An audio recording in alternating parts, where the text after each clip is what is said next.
예수님의 생애 탄생 이전, 자, 요한의 탄생에 대한 이야기를 우리가 함께 나눠보겠습니다. 자, 복음서를 지금 우리가 마태, 마가, 누가, 요한 네 개의 복음서를 합쳐서 예수님의 어떤 생애를 지금 우리가 나열을 하면서 우리가 그 성경을 보고 있는데, 사실 정확하게 배열을 한다는 것은 어렵습니다. 그리고 각 복음서 기자들이 자기 나름대로의 어떤 시계가 있었고 자기 나름대로의 어떤 신학과 역사관이 있었기 때문에 이거를 네 사람의 어떤 복음서를 합쳐서 하나로 만든다는 것은 이거 사실 굉장히 어려운 문제입니다. 그럼에도 불구하고 사실 우리가 교회를 열심히 오래오래 다녔지만 창세기로부터 요한계시록까지 성경을 한번 쫙 읽는 것도 사실 이게 보통 일이 아니었고, 교리를 또 한번 둘러본다는 것도 이게 보통 일이 아니고, 더군다나 그렇게 예수님을 하는데 예수님에 대해서 솔직히 우리가 한번 말해보자고 얘기를 해보면 아는 게 별로 또 없는 그런 현실들을 우리가 느낍니다. 그래서 이번에 지금 우리가 예수님에 대한 탄생 이전부터 유소년기, 그 다음에 사역의 시작, 그리고 예수님이 갈릴리 북쪽 또는 유대 남쪽, 그리고 유대 땅을 벗어난 쪽도 있어요. 그리고 마지막 예수님의 어떤 그 7일, 유월절을 앞둔 그 7일간의 그 예루살렘 주변에서 그 설전들, 이런 사역들에 대해서 사실 우리가 이렇게 역사 드라마를 보듯이 처음부터 초기부터 이렇게 밟아오지 않았기 때문에 예수님에 대한 지식이 너무 산발적이에요.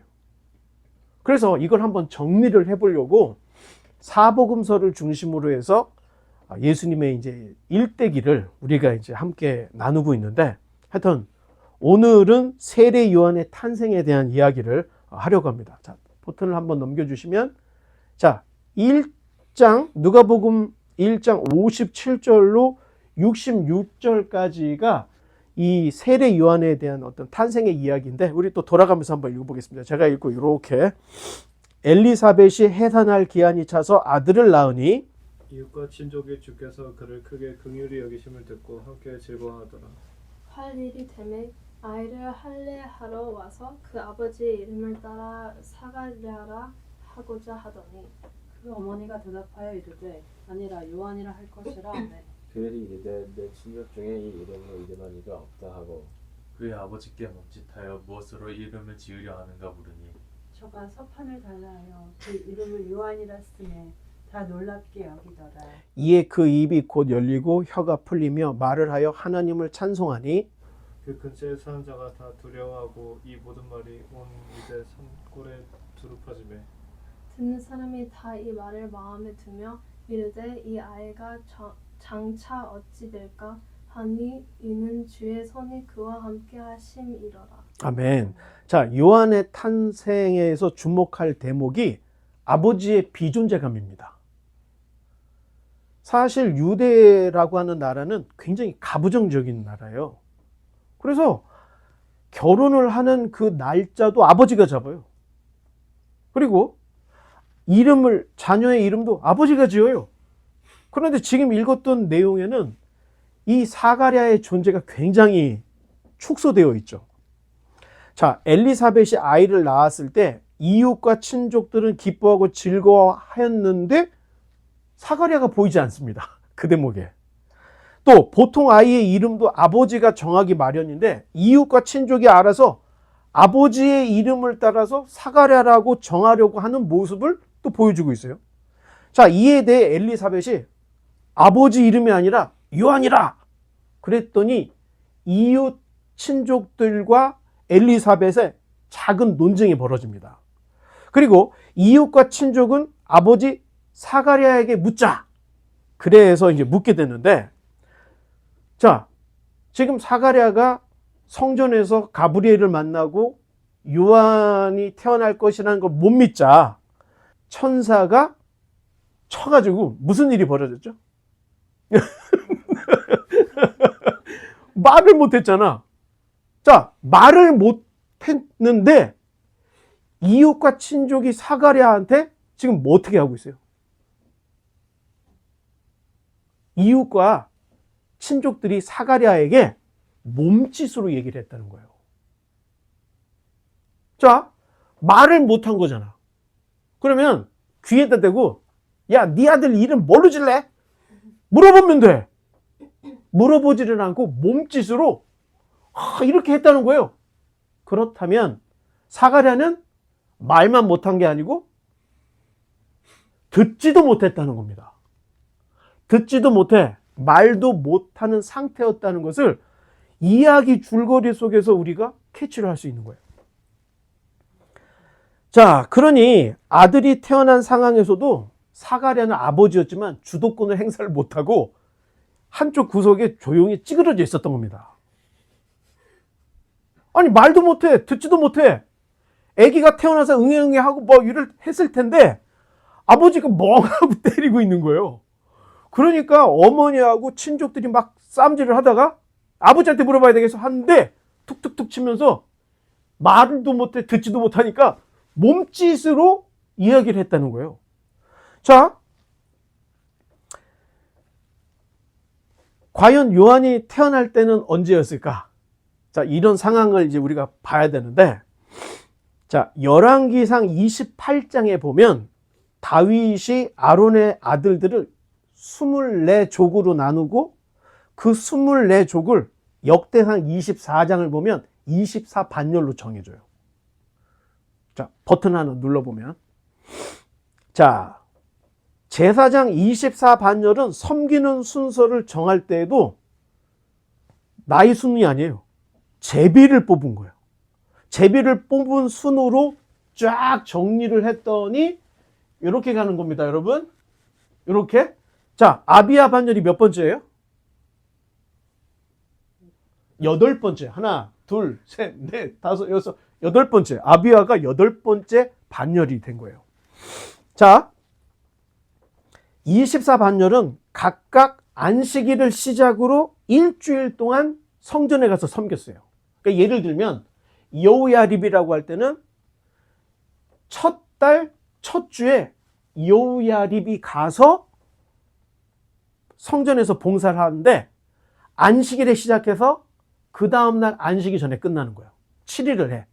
그러면 둘째 주에는 여디야, 셋째 주 해서 8째 주에는 이 아비야 반열이 가는 거예요. 8째 주에는. 자, 그렇게 되면 1년에 한 2번 정도 성전에 가서 봉사를 하게 됩니다. 자, 기지개나 한번 피겠습니다. 자, 여러분들이 나는 문과야. 소용이 없어. 오늘은 수학적인 것 좀 우리가 수학 세포도 좀 깨워야 돼. 자, 전통적으로 유대인들 남자다 할 때는 1년에 3번 지키는 절기가 있어요. 큰 명절이라고 그러죠. 뭐죠? 일단은 6월절 아니에요. 6월절이 지나는 6월절이 그 날을 6월절 한 날이고 그 다음 일주일을 무교절이라고 합니다. 어렵죠? 그러니까 6월절은 딱 이때 시작하지만 그 다음 날부터가 무교절이에요. 자, 그래서 무교절을 지내. 그리고 오순절을 지내고 장막절. 초막절이라고 하는 요 장막절, 요 3번을 1년에 3번을 지키는 거예요. 이게 각각 7일씩이에요. 자, 이 절기 큰 명절에는 제사장들은 다 동원돼. 자, 그러니까 1년에 2번 정도 나가는데 큰 명절이 3번 있죠. 그러면 제사장 하나가 1년에 성전에 들어가서 봉사하는 횟수가 몇 번이에요? 5번 정도가 되는 거예요. 5번. 자, 버튼을 또 한번 눌러보면 지금 우리가 쓰는 양력하고 우리 보통 한국 사람 양력, 음력 따지죠. 그 음력하고 조금 비슷한데 유대인들도 유대인들이 쓰는 달력이 따로 있습니다. 유대 히브리력이 따로 있어요. 바벨론도 바벨론들이 지켰던 이 달력이 있어요. 이집트 사람들도 마찬가지고 각 세계마다 있는데 중요한 것은 음력으로 가는 사람들은 뭐가 기준일까요? 음력으로 가는 사람들의 달력의 기준은 농사입니다. 그리고 양력은 틀려요. 그게. 그러니까 주로 농사를 짓는 동양계에서는 음력을 많이 썼던 거고 서양계에는 양력을 썼던 거예요. 그게 그레고리안 력이라고 해가지고. 자, 그런데 왜 이렇게 장황하게 얘기를 하느냐? 자, 우리가 지금 위에 큰 이게 히브리력입니다. 그리고 요 안에 있는 까만 게 우리의 양력이에요. 자, 그러면 첫째 달, 이걸 니산월이라 그러죠. 니산월. 요 니산월이 바벨론의 포로로 끌려갔을 때는 아빕월이라고도 이름이 두 개예요. 그래서 니산월 또는 아빕월. 화장품에 아빕이라는 게 있더라고. 이게 다 이 첫째 달을 의미하는 의미가 담겨져 있는 거예요. 자, 그러면 니산월, 아빕월 첫째 달이 우리 양력으로는 몇 월이에요? 3월이죠. 자, 또 한 가지. 우리는 1년 몇 주죠? 1년이? 52주잖아. 이거 감기 때문에 지금 다들. 그리고 1년이 며칠이에요? 그렇죠. 그런데 이 유대력으로 따지면 51주가 되고 357일밖에 안 돼요. 약간의 차이가 있죠. 그래서 우리가 지금 그 히브리력과 그 양력을 이렇게 비교할 때 무슨 일을 하냐면 니산월 하면은 3월이 아니에요. 3, 4월이에요. 이게 약간 차이가 있어. 그래서 2월이면은 4, 5월이 되는 거고 이런 식으로 계산을 해야 뭔가가 조금 이렇게 비스듬하게 숫자가 맞아요. 자, 이거는 이제 참고로 여러분들이 알아야 되는데, 자, 그러면 24반열이 제사장이 이 1년을 이렇게 순환한다고 할 때 요한의 탄생을 우리가 추측을 할 수 있을까요, 없을까요? 있습니다. 그러면 요한의 탄생이 우리한테 중요한 이유가 있을까요, 없을까요? 뭐 그렇게 요한이 태어난 게 뭐가 중요해? 그런데 우리가 누가복음을 여태까지 보면서 생각했던 게 요한과 예수님이 몇 개월 차이가 있어? 6개월 차이가 있다 그랬잖아. 그러니까 요한의 아버지가 일했던 그 타이밍을 맞춰서 정확하게 짚어보면 이게 언제 잉태를 해서 언제 아이를 낳았는지를 알 수가 있을까요, 없을까요? 그 후 6개월 후에 예수님이 태어난 거죠. 자, 이제 어느 정도 이제 왜 이런 이야기를 하는지 여러분들이 이제 좀, 이제 그 돌이 깨지는 소리가 지금 나고 있습니다. 자, 그러면 첫 달, 니산월 셋째 주에 무교절이라 그랬죠.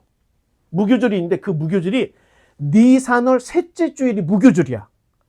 이때 모든 제사장들은 다 같이 성전에 올라가서 봉사한다 그랬죠. 자, 이런 식으로 8번째 이 사가랴 아비야 반열에 봉사한 데까지 큰 명절이 한 번 더 있을까요, 없을까요? 한 번 더 있어. 그게 오순절이에요. 그래서 이 달력에 보면 이 무교절과 그 다음에 오순절은 전반부에 있어요. 그리고 초막절은 나중에 가 있어. 자, 그렇게 따져보면 원래 8번째 반열이었던 이 아비야 반열이 2개가 밀려야 되겠죠. 10번째로 밀려야 되잖아. 그래서 우리가 그거에 따라서 얘기했더니, 자, 시완월이라고 돼 있죠. 5, 6월에 있는 시완월 요때 2번째 안식일에 봉사한 걸로 볼 수가 있어요. 자, 이거는 1년에 한 번씩 돌아가는 파면. 그래서 무조건 여후야립이 니산월 첫 번째 주일이에요. 그렇게 따져보니까 시완월 2번째 안식일에 아비야 반열이 제사장 직무를 하게 되는 거야. 내년에도, 내후년에도 나라가 전쟁이 나서 이걸 못하는 아주 큰 이벤트가 있지 않는 이상 이거는 계속해서 돌아가는 거예요. 자, 그렇다고 따지면 시반월이라고 그러죠. 시반월. 지금 요 시반월 둘째 주 안식일에 봉사를 했다가 마쳐였죠. 그때 봉사 기간에 가브리엘을 만났던 거고 거기서는 엘리사벳이 잉태가 안 되지. 7일 동안 직무를 끝나고 집에 돌아가서 그 다음에 요한이 잉태됐다 생각할 수가 있는 거예요. 자, 그러면 보통 아이가 엄마 뱃속에서 몇 개월? 9개월에서 10개월이에요. 그러면 평균적으로는 10월이에요. 10개월.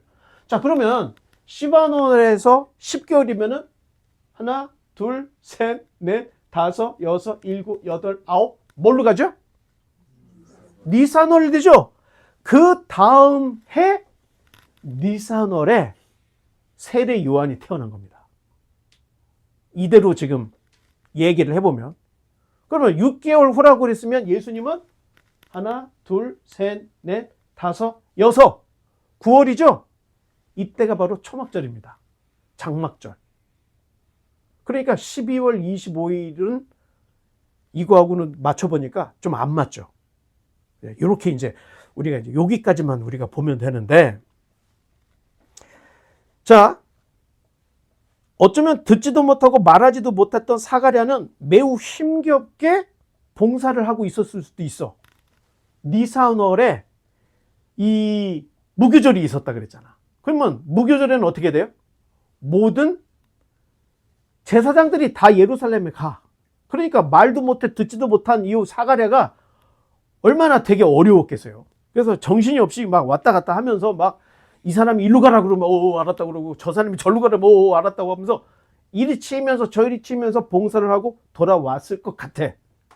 자, 따라서 요한이 탄생했을 때 이웃과 친족들이 엘리사벳을 도와서 아이의 탄생을 도왔을 것 같고, 유대인들은 태어난 지 8일 만에 할례를 해요. 자, 그러니까 어쩌면은 할례를 하는 그때 이 사가랴가 집에 도착했을 수도 있다는 거예요. 자, 그래서 논쟁이 벌어진 거예요. 아이의 이름을 뭘로 할 것이냐. 보통은 할아버지의 이름을 땁니다. 그런데 언제부터인가 신약에 와서는 아버지의 이름을 따기도 하고 할아버지 이름을 따기도 하고, 이건 뭐 집안 아버지 마음이에요. 자, 이렇게 된 걸 볼 수 있는데, 말도 할 수 없고 들을 수 없었던 사가랴가 말을 못하니까 사람들이 몸짓으로 그 아들 이름을 뭘로 할 거요? 하니까 말을 못해. 그러니까 서판 좀 갖고 오라고. 갖고 왔더니 거기다 이름을 썼는데 요한이라고 썼다는 거예요. 자, 이웃과 친족들은 엘리사벳과 싸웠어요. 왜? 너희 지금 그 가문에 요한이라는 사람은 없어. 근데 왜 이름을 쓰려고 해? 그리고 아버지 불러다 했더니 아버지가 말도 못하고 듣지도 못하는 사람이 서판에다가 요한이라고 똑같이 쓴 거예요. 그러니까 사람들이 야, 이거 보통 일이 아니네. 자, 그러자 거의 10달 동안 말도 못하고 듣지도 못하고 했던 사가랴 입이 열려. 그러면 자동적으로 귀가 열렸겠죠? 입도 열리고 귀가 열려. 서판에다 요한이라고 써서 아들의 이름을 요한이라고 딱 정하니까 입이 열리고 귀가 열렸다는 거예요. 자, 이거 아주 평범한 일입니까? 아주 독특한 일입니까? 아니, 누가가 이런 것까지 다 돌아다니면서 일일이 챙겨서 그때 일어났던 일화를 하나도 빠뜨리지 않고 굉장히 잘 썼다는 거예요. 그러면 그냥 잘 썼냐? 여기서 끝이 아니에요. 자, 넘겨보면 입이 열리고 귀가 열리니까 갑자기 뭐를 해요? 찬송을 해. 사가랴가 찬송을 해요. 그 찬송 내용이 67절부터 80절까지인데, 자, 우리 한번 돌아가면서 제가 또 67절 읽어보겠습니다. 그 부친 사가랴가 성령의 충만함을 받아 예언하여 이르되, 찬송하리로다 주 이스라엘의 하나님이여 그 백성을 돌아보사 성령하시며 우리를 위하여 구원의 뿔을 그 종 다윗의 집에 일으키셨으니 이곳은 주께서 여러분과 거룩한 선지자의 입으로 말씀하신 바와 같이 우리 원수에게서 우리를 미워하는 모든 자의 손에서 구원하시니이다. 우리 조상을 긍휼히 여기시며 그 거룩한 언약을 기억하셨으니 곧 우리 곧 우리 조상 아브라함에게 하신 맹세라. 우리가 원수의 손에서 건지심을 입고 종신토록 주의 앞에서 성결과 의로 두려움이 없이 섬기게 하리라 하셨도다. 이 아이여 내가 지극히 높으신 이의 선지자라. 일컬음을 받고 주 앞에 앞서 가서 그 길을 준비하여 주의 백성에게 그 죄 사함으로 말미암는 구원을 알게 하리니 이는 우리 하나님의 긍휼로 인함이라. 이로써 돋는 해가 위로부터 우리에게 임하여 어둠과 죽음의 그늘에 앉은 자에게 비치고 우리 발을 평강의 길로 인도하리로다 하니라. 아이가 자라며 심령이 강하여지며 이스라엘에게 나타나는 날까지 빈들에 있으리라. 뒤로 돌아가면 자 처음에 67절에 지금 성령의 충만함을 받아 사가랴가 예언을 했다고 얘기하죠. 자 예언과 이 찬송 또는 음악은 굉장히 밀접한 관계가 있어요. 그래서 고대로부터 엘리사나 엘리야도 수금 잘 타는 사람을 찾아. 그래서 수금 연주, 기타 연주예요. 기타 연주의 그 멜로디에 맞춰서 예언을 했다는 거예요. 자, 남들이 듣지 못하는 이 음악을 들었던 것 같아. 사가랴가. 그리고 자, 성령 충만함을 받았다고 되어 있죠. 자, 이 성령 충만할 때 성령 강림이 누가가 쓴 두 번째 책인 사도행전에 나와요. 오순절에 성령님이 강림했다. 그런데 여기에서는 이미 성령 충만을 받았다 그랬죠. 사가랴뿐만이 아니에요. 엘리사벳도 성령 충만해서 찬가를 했고 마리아도 성령 충만해서 찬가를 했고 사가랴도 성령 충만해서 예언을 했다고 지금 이야기를 하고 있죠. 자, 그러면 오순절 성령 강림이 뭐냐? 공식적이라는 겁니다.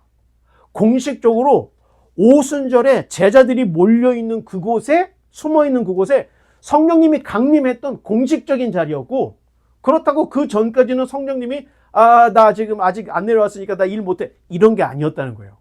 이미 성령님은 구약으로부터 계속해서 사사들과 또는 이 선지자들과 왕들을 통해서 자기 할 일을 하고 계셨던 거예요.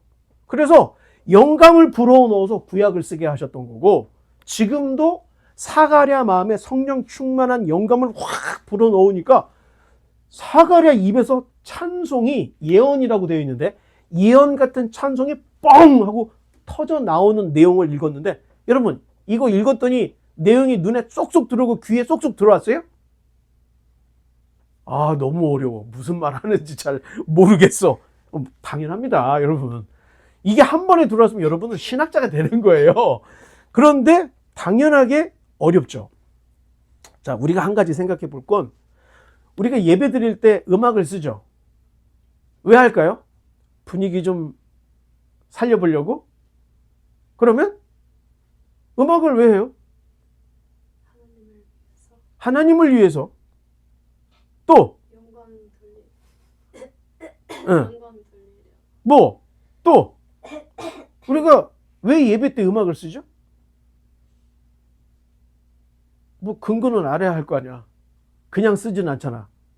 어찌 보면 배우지 않으면 예배를 좀 부드럽게 하려고 찬송을 해서 같이 한 마음이 돼서 한 목표를 가지려고 하는 거 아닙니까? 그리고 좀 어색하니까 음악을 좀 쓰면 좋잖아요. 이렇게 생각하죠? 자, 원래 음악이라는 것이 고대로부터 있었어요. 그런데 예배에서 채용했던 이유는 사람이 가지고 있는 지정의, 우리 예배에 인격적인 예배라는 것은 지정의가 있는데, 자, 음악은 지, 정, 의, 요 세 개 중에 어디에 우리에게 자극을 줄까요? 지, 정, 정적인 곳에 도움이 되는 거야. 그러니까 지적으로는 굉장한 어떤 그 레벨이 있는데 냉랭해, 예배가. 이건 참된 예배가 아니라는 겁니다. 그러면 정은 찬송해갖고 막 울음 바다가 되는데 깡통이야. 지적이지가 않아. 이것도 참된 예배가 아니라는 거예요. 자, 무엇인가 있어. 지식도 있고 감정도 있어. 의지가 없어. 이것도 진정한 예배가 아니라는 거예요. 하나님께 드리는 예배는 인격의 예배, 지정의의 최고조로 하나님께 올려드리는 예배이기 때문에 지식에 있는 하나님의 말씀에서도 최상이어야 되고, 감정에 있어서도 우리의 감정으로 하나님을 예배하는데 무엇이 도움이 될까? 음악이라는 거예요. 그래서 고대로부터 사용했던 음악을 그냥 예배에 차용을 해서 예배 때 찬송을 부르는 거예요. 의지라는 것은 이 두 가지가 합쳐져서 하나님을 바라보고 내가 하나님을 예배하려고 하는 강한 욕구, 의지, 이게 의지. 요 세 개가 만났을 때 진정한 예배가 되는 거예요. 그런데 언뜻 잘못 생각하면 예배의 음악을 준비하는 데 있어서 괜찮아, 우리는 이런 거 안 해도 돼, 그냥 편안하게 예배를 드리자 하면서 불협화음에 박치에 하나도 안 맞고 하면은 이게 마음이 어떻게 돼요? 마음이 집중이 안 되는 거야. 정서가 안 맞아. 여기 있는 사람들하고 전혀 틀린 음악으로 예배를 드리면 감정이 문이 안 열리게 되잖아. 우리가 제일 잘 아는 노래로, 우리가 제일 잘 아는 분위기로 예배를 드리는 이 예배가 제일 좋은 겁니다. 그런데 중요한 건, 그렇다고 해서 신미주의에 빠져. 하나도 틀리면 안 돼. 딱딱 맞아야 돼. 여기에 너무 매달려. 그러면은 감정이 살아나겠습니까? 아니면 쫄겠습니까? 쫄아. 그게 예배가 안 되는 거예요. 예배에 음악을 쓸 때도 주의를 해서요. 우리가 유스트가 되고 다들 공감할 수 있는 찬양을 할 때 정말로, 근데 어떤 사람은 예배 콘티를 짤 때 노래 분위기를 따지는 거야. 여기서 한번 올려주고 여기서 한번 내려주고. 근데 내용을 봤더니 전혀 안 맞아. 사람은요, 자, 목사가 되면 이런 날이 있어요. 어느 날은 돌잔치에 가고 장례식을 가야 돼. 또는 장례식을 갔다가 돌잔치를 가야 돼. 여러분, 이 둘 중에 어느 케이스가 어려울까요?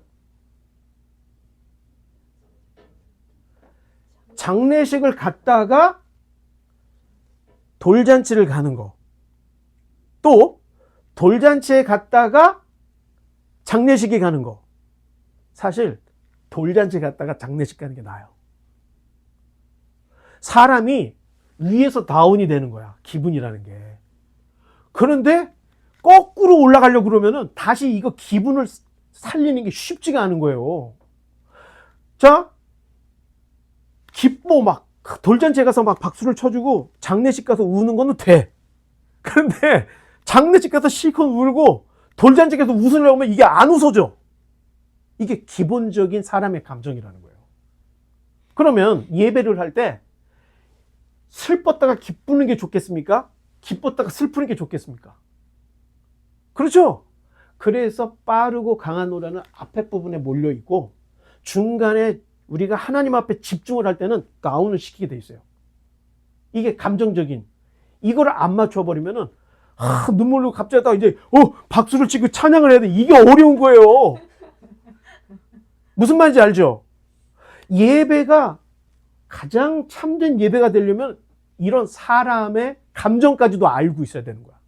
그리고 이 감정을 맞추다 보니까 회개 찬송하고 기쁜 찬송이 뒤바뀌어 버릴 때가 있는 거예요.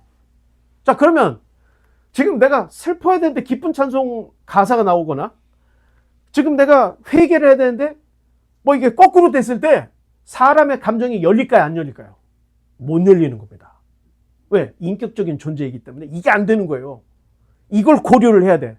그러기 때문에 노래를 구성을 할 때는 제일 중요한 게 가사 내용들을 봐야 됩니다. 이 가사와 이 찬송이 매치가 되고 지금 흐름과 매치가 되는지를 봐야 예배에 앉아있는 사람들이 춤을 추며 예배를 드리는 거예요. 예배에 앉아있는 사람이 눈물 반, 찬송 반, 이게 되기 위해서는 여러분, 이런 감정선을 맞춰줄 필요가 있는 거예요. 이게 예배를 구성하는 사람들은 진짜 이런 것까지 해야 됩니다. 근데 너무 어려운 노래를 했어. 야, 이거 하다가 나 틀릴 것 같아. 이거 어떡하지? 저 베이스는 왜 저렇게 치고 있는 거야? 지금 저거 저렇게 치면 안 되는데. 저 드럼은 왜 이렇게 분위기를 못 맞추는 거야? 예배가 되겠습니까? 그래서 연습을 해야 돼요. 충분히 연습을 해서 유스트가 된 거를 쓰면 그런 마음이 없죠. 그냥 편안하게 예배를 드려요. 그런데 이걸 지금 여기서 하면서 맞추려면 예배가 안 되는 거예요, 지금. 이런 것들은 여러분들이 참고를 해서 지금은 제가 기타를 치면서 하는데 또 이제 여러분들이 다 연습하고 뭐가 되면은 이제 또 여러분들이 이제 할 텐데 이런 것들을 잘 생각해서 해야 됩니다. 그리고 중요한 건 멜로디가 중요할까요? 가사가 중요할까요? 예. 가사가 훨씬 중요합니다. 그러면 좋은 찬송과 나쁜 찬송이 있을까요? 없을까요? 있어. 웅장한 내용을 딴딴딴딴 하게 되면 감정이 안 나와. 딕션도 맞춰야 되고 운율도 맞춰야 되죠. 좋은 노래라는 것은 그 가사를 정말로 가사되게 만드는 게 좋은 노래. 예를 들면 완전하신 나의 주.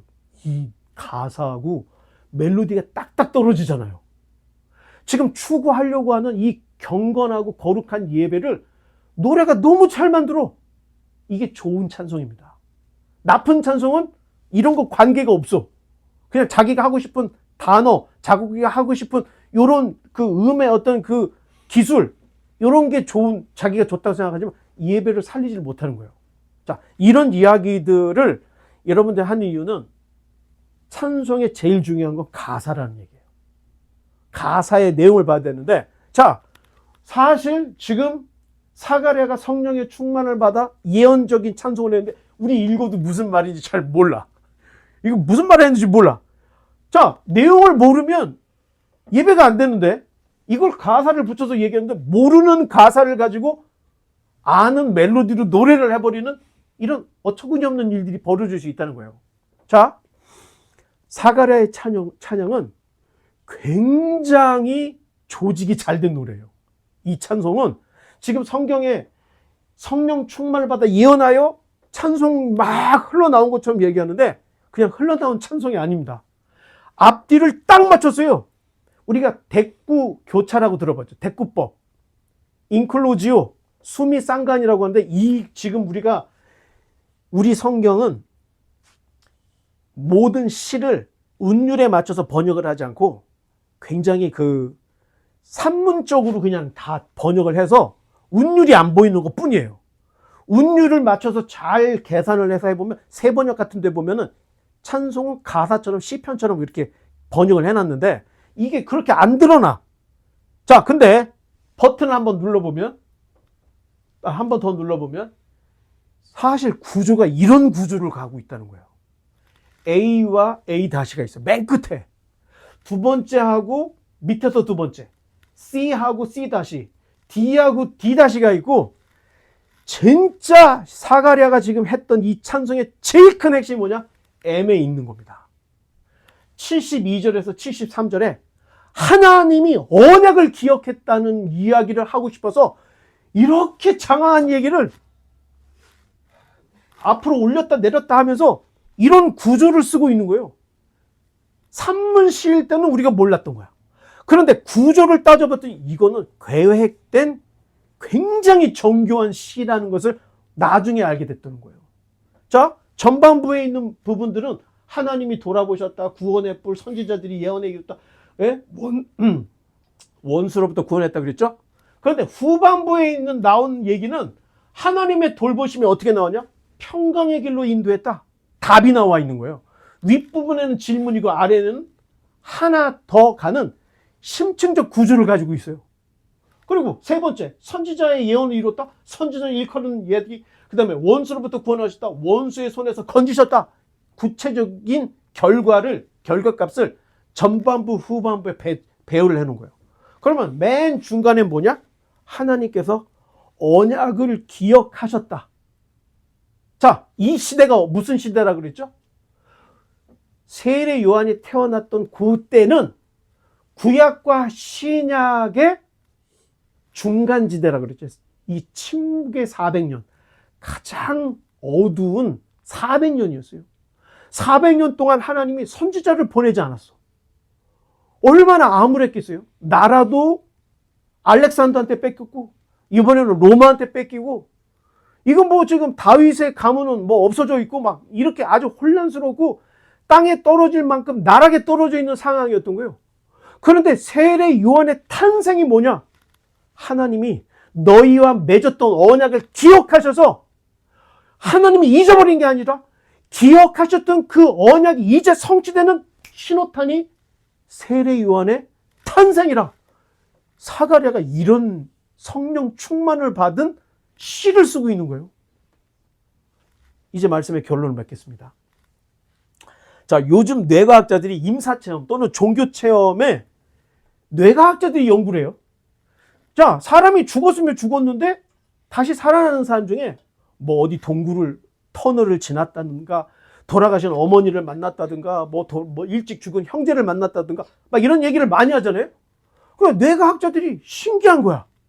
왜 이런 일이 자, 뇌과학자는 주로 뭐죠? 무신론자에 또 하나 유물론자예요. 물질이 모든 걸 지배해.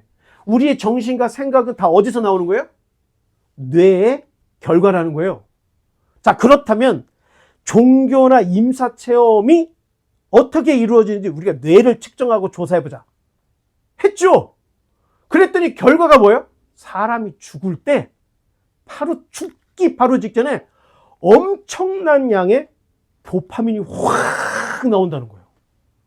자, 그러니까 도파민이 확 나오니까 죽으면서 아프다 하고 죽는 게 아니라는 거예요.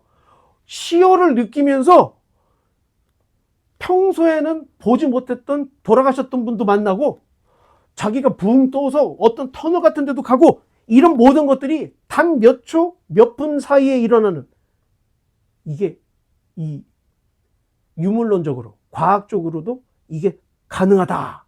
이런 발표들이 많이 나오고 있습니다. 종교는 뭐냐? 종교의 어느 부분에 어떤 포인트가 있는 사람들은 종교성이 강하더라는 거예요. 자, 뇌과학자들이 이런 걸 연구를 해요.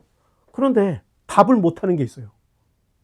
죽었다 살아남은 사람이 돌아가신 분을 보는 건 가능해. 그런데 2차 세계대전 때 이 유럽 땅에서 전쟁을 해서 총을 맞고 죽어가는 애들이 죽었다가 깨어났어. 그런데 얘네들이 무슨 얘기를 하면 자기 고향 캔사스를 갔다 왔다는 거예요. 캔사스에 지금 내 동생이 말을 타고 있었고 어머니가 음식하는 것을 보고 왔다는 거예요. 이런 일들이 너무 많습니다. 자, 도파민을 가지고 죽었다가 사람이 다시 깨어났을 때 이런 경험 할 수 있다고 생각할 수 있어. 근데 그 한계를 뛰어넘는 게 공간을 뛰어넘는다는 거예요. 자, 죽어서 돌아가신 분 만나는 것은 뭐 있을 수 있어. 그런데 사람이 죽었는데 거기서 죽고 끝나는 게 아니고 그 사람의 영혼이 자기 고향에 가서 그 상황을 그대로 묘사를 했는데 나중에 이 의사들이 와서 물어봤더니 그런 일들, 집이 공사가 되어 있고 이사가 갔던 이런 것들, 이야기들을 똑같이 하더라는 거예요. 여기까지는 밝혀낼 수가 없다는 거예요. 자, 둘 중에 하나예요. 사후세계가 있든가 없든가 둘 중에 하나라는 거죠. 자, 죽어서 끝이 아니라 사후세계가 존재한다고 생각할 수가 있는데 만약 사후세계가 없다면 종교는 아무런 의미가 없습니다. 그래서 우리가 종교를 할 때는 사후세계를 얘기해야 돼. 사후세계를 얘기하지 않는 것은 철학이나 사상, 여기로 분류가 됩니다. 그런데 죽음 이후에 사후에 대한 이야기를 하는 것은 종교의 카테고리로 모아놔요. 자, 그런데 놀라운 것은 성경에는 사후세계 이야기가 많이 있습니까? 없습니까? 생각보다 적습니다. 너무 적어요. 단 성경은 지금의 삶이 내세의 삶으로 이어진다는 것을 가르친다는 거예요. 그래서 좋은 열매 맺지 못하는 나무는 찍혀 어떻게 돼요? 불에 던져진다. 좋은 나무는 좋은 열매를 통해서 하나님 나라에 간다는 거예요. 자, 좋은 열매란 하나님의 언약에 맞는 좋은 열매를 맺는 것을 좋은 열매, 좋은 나무라고 얘기한다는 거예요. 하나님께서도 우리를 구원하실 때 그 언약을 기억하사 우리를 구원해 주시는데 오늘 사가랴가 이야기했던 내용이 하나님이 이 언약 안에서 우리를 구원해 줄 것이라는 것을 노래로 이야기를 하고 있는 거예요. 자, 만약 여러분 부활도 없어, 사후세계도 없어, 그러면 2000년 동안 예수 그리스도의 복음을 위해서 자기네 인생을 걸고 순교했던 사람들은 제일 불쌍한 거예요. 그리고 두 번째 불쌍한 게 우리입니다. 아니 부활도 없어, 사후세계도 없어, 뭐하러 여러분 이 쉬는 날 여기 와서 이 고생을 하면서 저렇게 이 잠과 사투를 벌이면서 예배를 드려요, 여러분들이. 자, 그러나 하나님은 언약을 기억하시는 분이기 때문에 정한 때 예수 그리스도를 보내주셨고 구원의 길을 명확히 성경 안에서 우리에게 보여줬어요. 저의 여러분이 그 구원의 길로 나아가 하나님께서 우리에게 언약을 주시기로 했던 이 언약에 딱 부합이 돼서 우리가 지금 이 땅에 살면서도 하나님의 백성으로, 이 세상의 삶을 맞춰서도 하나님의 백성으로서, 그래서 성경은 영생, 영원한 생명이라는 것을 강조하고 예수님이 영생을 위해서 이 땅에 오셨다는 말씀을 하고 있다는 거예요.